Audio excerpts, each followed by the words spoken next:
Dia sudah beberapa kali dia melakukan itu dengan cara pura-pura minjam, tidak dikembalikan dan dijual.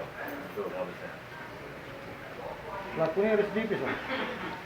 Sudah sering berapa kali ya? Pelaku sudah berapa kali itu?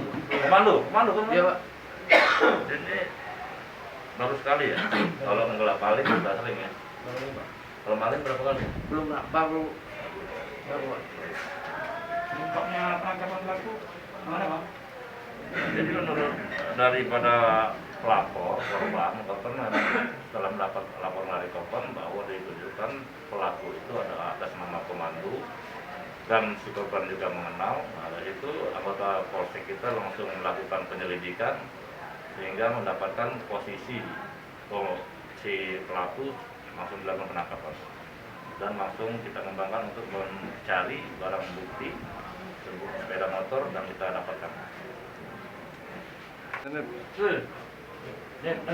nih.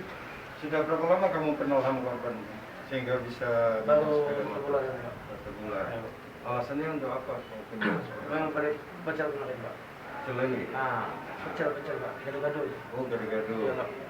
Dijual berapa? Mau diterima, Pak. 2 juta 500. Soalnya itu apa? Kebutuhan sehari-hari, Pak. Kebutuhan apa? Kebutuhan sehari-hari, makan apa. Narkoba kan? Bukan ada narkoba, Pak. Kita sudah beristri ya? Belum. Belum, bujang gitu. Ya. Duitnya untuk apa habis jual motor itu? Kebutuhan sehari-hari. Apa dia beli apa itu? Makan, rokok, itu minum. Di Palembang kita ngekos apa? Tidak, kita turun tua. Orang tua. Orang tua masih pegawai? Gawe, Pak. Pegawai. Kita pegawai apa sehari-hari? Kemarin di bengkel.